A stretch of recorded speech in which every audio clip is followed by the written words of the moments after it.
स्वागत है आप सभी का इनसाइडर लाइव में। मैं आपके साथ कोमल। क्या नीतीश कुमार का पत्ता पीएम की दावेदारी से खत्म हो चुका है? आप पूछेंगे कि आज ये सवाल क्यों? अचानक ऐसा क्या हो गया कि नीतीश कुमार चर्चा में आ गए हैं? इसके जवाब को जानने के लिए आपको बदलती परिस्थिति को समझना होगा। देश की सत्ता पर काबिज भारतीय जनता पार्टी की नरेंद्र मोदी सरकार ने पिछले 8 सालों में एक काम बखूबी किया, वो रहा है कि विपक्ष को फेसलेस करना। मतलब पीएम नरेंद्र मोदी का विकल्प कौन? इस सवाल को ढूंढने जाएंगे तो दावेदार कई मिलेंगे, लेकिन बराबरी में खड़े चेहरे को ढूंढने में आपको खासी दिक्कत झेलनी पड़ेगी। ऐसे में बिहार की सत्ता में करीब 17 सालों से काबिज नीतीश कुमार का विकल्प खड़ा करने का प्रयास किया गया, लेकिन नीतीश कुमार के साथ सबसे बड़ी दिक्कत संगठन की है। एक क्षेत्रीय दल का नेतृत्व कर रहे नीतीश कुमार ने कभी भी संगठन को विस्तार देने और अपने एक्सेप्टेंस पूरे देश में बनाने पर कोई जोर नहीं दिया। बिहार की राजनीति में भी लगभग आधे परसेंटी जेडीयू के नेता पर राष्ट्रीय स्तर पर दांव कौन लगाएगा, यही सवाल सबसे बड़ा है। याद कीजिए, साल 2013 गोवा में भारतीय जनता पार्टी का अधिवेशन चल रहा था और गर्मी पटना में बढ़ी हुई थी। इस अधिवेशन में भाजपा के चुनाव अभियान समिति के अध्यक्ष का ऐलान होना था। तत्कालीन गुजरात के सीएम नरेंद्र मोदी रेस में सबसे आगे थे, लेकिन बतौर एनडीए के नेता के तौर पर नीतीश कुमार खुद को देख रहे थे। इस ऐलान से पहले भाजपा के शीर्ष नेता नाराज हुए। नाराजगी नजरअंदाज किए जाने को लेकर थी, लेकिन भाजपा की राजनीति में दूसरी पंक्ति के नेता आगे आ रहे थे और पहली पंक्ति के नेताओं को रिटायरमेंट दिए जाने की पटकथा लिखी जा रही थी। भाजपा अध्यक्ष राजनाथ सिंह ने नरेंद्र मोदी को पार्टी का नेता चुने जाने की घोषणा की और बिहार की राजनीति बदल गई। नीतीश कुमार एनडीए के पाले से निकल गए। नीतीश कुमार का ये बिछड़ाव और एनडीए का बिखराव नरेंद्र मोदी के लिए बड़ी चुनौती लेकर आया, लेकिन 2014 का लोकसभा चुनाव परिणाम सबके सामने है। जो नीतीश कुमार देश की राजनीति का सिरमौर बनने का सपना देख रहे थे, उनकी पार्टी जेडीयू लोकसभा चुनाव में 2 सीटों पर जीत दर्ज कर सकी।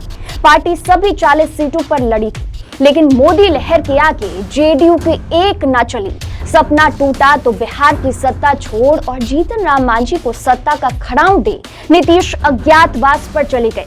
2015 के विधानसभा चुनाव में प्रदेश के राजनीतिक समीकरण को बदलने के लिए लालू का साथ लिया और बिहार की राजनीति को साध लिया। राजद के साथ गए नीतीश कुमार की पार्टी जेडीयू ने तब 71 सीटों पर जीत दर्ज की। राजद 81 सीटों पर जीती। भाजपा 53 सीटों के साथ तीसरे नंबर पर रही। महागठबंधन की विराट जीत ने भाजपा को भी प्रदेश की राजनीति में अपना स्थान दिखा दिया। नीतीश कुमार 2 साल बाद यानी 2017 में ही महागठबंधन से नाता तोड़ भाजपा के साथ हो लिए। कारण जो भी रहा हो, लेकिन उन्हें लगने लगा था कि प्रधानमंत्री उम्मीदवार तो वे महागठबंधन में रहते हुए बन नहीं पाएंगे। लोकसभा चुनाव 2019 में नीतीश और भाजपा की जुगलबंदी काम आई। 40 में से 39 सीटों पर एनडीए जीती। 17 सीटों पर भाजपा, 16 सीटों पर जेडीयू और 6 सीटों पर लोजपा। भाजपा और लोजपा का परफॉर्मेंस 100% रहा। जेडीयू अपने कोटे के 17 सीटों में से एक हार गई। इस परिणाम ने नीतीश कुमार की उम्मीद जगाई। जेडीयू में माना गया कि वे पीएम मोदी के बाद नंबर 2 तो हैं ही, लेकिन 2020 के विधानसभा चुनाव परिणाम ने स्थिति बदल दी। विधानसभा चुनाव 2020 में भाजपा और जेडीयू लगभग समान सीटों पर चुनाव लड़ी और जेडीयू को भारी नुकसान झेलना पड़ा। भाजपा ने जहां 74 सीटों पर जीत दर्ज की, तो वहीं जेडीयू को 43 सीटों पर ही जीत मिली।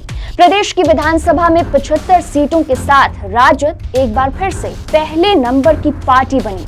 नीतीश कुमार मुख्यमंत्री तो बना दिए गए, लेकिन भाजपा ने यहां कृपा जैसी स्थिति बना दी।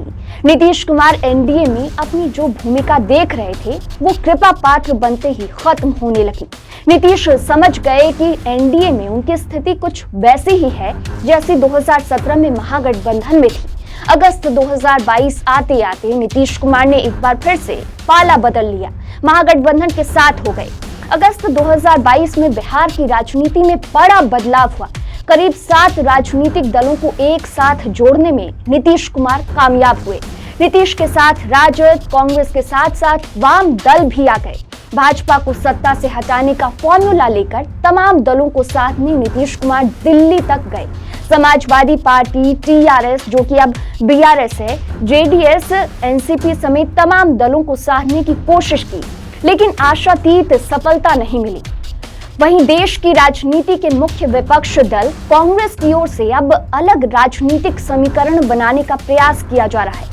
कांग्रेस के पूर्व अध्यक्ष और सांसद राहुल गांधी भारत जोड़ो यात्रा निकाल रहे हैं। इसने एक बड़ी भीड़ को अपनी तरफ खींचा है। कन्याकुमारी से निकली ये यात्रा अभी यूपी को पार कर हरियाणा में प्रवेश कर रही है, जम्मू कश्मीर तक जाएगी। इस यात्रा का क्या परिणाम होगा ये तो भविष्य बताएगा, लेकिन देश की विपक्ष की राजनीति को इस यात्रा ने बड़ा संदेश दे दिया है। कांग्रेस को जिस प्रकार से विपक्षी दलों ने हाशिए पर ढकेल दिया था, एक बार फिर से वो चर्चा में आ गई है। भारत जोड़ो यात्रा के जरिए भाजपा विरोध वाले वोट बैंक के बीच अब राहुल गांधी अपनी छाप छोड़ते हुए दिखाई दे रहे हैं। कांग्रेस उन्हें अगला प्रधानमंत्री उम्मीदवार करार दे रही है। पीएम नरेंद्र मोदी के सामने पूरी भारत की यात्रा कर खड़े होने का प्रयास साल 2024 में राहुल गांधी ही करेंगे। ऐसे में बिहार की सत्ता में भागीदार कांग्रेस के साथ चलते हुए नीतीश कुमार को देश में संयुक्त विपक्ष की कमान मिलना मुश्किल है। यही कारण है कि भारत जोड़ो यात्रा की तर्ज पर बिहार कांग्रेस ने जब प्रदेश में यात्रा निकालने का निर्णय लिया तो जेडीयू ने खुद को इससे अलग कर लिया। नीतीश कुमार के लिए यहाँ एक बार फिर से स्थिति बदलती हुई दिख रही है। फिलहाल इस वीडियो में इतना ही। और भी खबरों के लिए देखते रहिए इनसाइडर लाइव।